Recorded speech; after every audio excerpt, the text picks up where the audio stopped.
story, it's kind of hard to know how far to go back. But in terms of Christian discipleship, I guess I became a Christian as a teenager.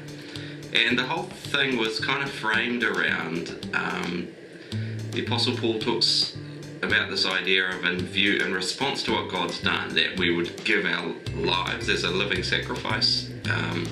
And so it was like, somehow the environment I was in, they picked up that idea. Yeah, the call was, if you understand this thing, then you give your whole life to God. And just like in the Old Testament, they used to sacrifice animals, dead.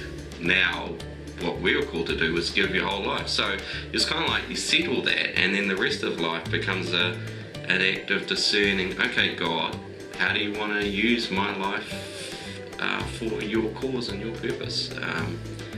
So for me, I went to university and did a bachelor's degree in psychology, and I was enrolled in masters, and I was really keen to go and be an academic lecturer in psychology. And at the end of my bachelor's degree, it was like God just kind of reminded me of this act that I'd done of saying, oh, you said I could have your life, and I was like, okay.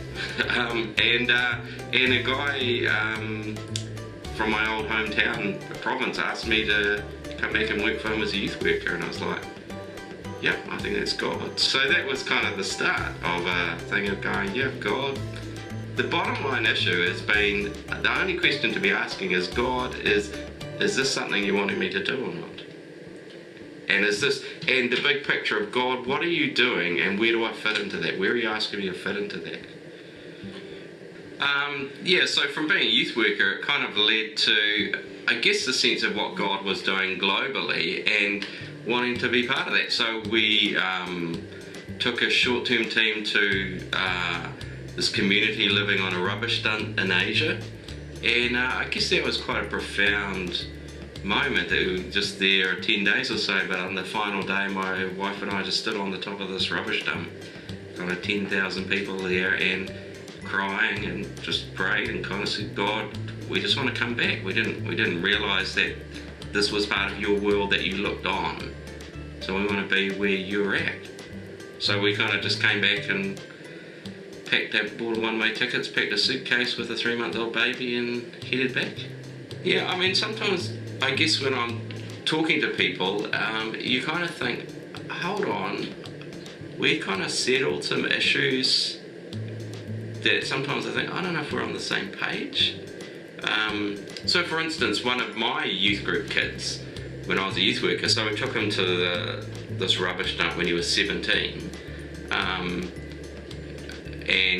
And then he joined this mission organisation that would fly into war zones in Africa and set up tent hospitals, and he got bombed. Here's this incident that this plane dropped this bomb, and he spread-eagled on the ground, landed between his legs and didn't go off. But, you know, he got post-traumatic stress disorder from it. But, you know, and then he went to Afghanistan, you know, and then it was interesting later on having this discussion with him. So him and his wife came for this kind of pastoral discussion with us, and, you know, and so they go, yeah, you know, well, we weighed up with Afghanistan, we could die. And I go, yeah, well, you know, been there, done that, I understand that. And they go, yeah, we're really wrestling with something going back now, because now we have 2 little kids. And go, yeah, so what's the issue now? And they said, well, it's actually that the Taliban could torture our kids, and, you know, and their preferred method is an electric drill.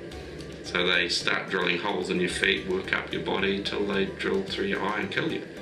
You know, we're just kind of struggling with this, with the thought of taking kids back into that. And it's kind of a real surreal moment that you go, I haven't had a lot of those kind of conversations with Kiwi Christians, wrestling with the challenge that, is God calling me somewhere where, yeah, I know I might die, that's okay, I've dealt with that, but the thought of my kids being tortured is quite a big cost. And so it's hard to mesh that world with the world of average Kiwi Christians, I guess. And it is, you know, it is different here, and you don't face those challenges, but it's, again, as we wrestle with what's God calling me to, there's this fundamental deep decision that I guess groups of Christians that I've been around have settled, which is, God calls us to lose our life for his sake and the cause of the kingdom.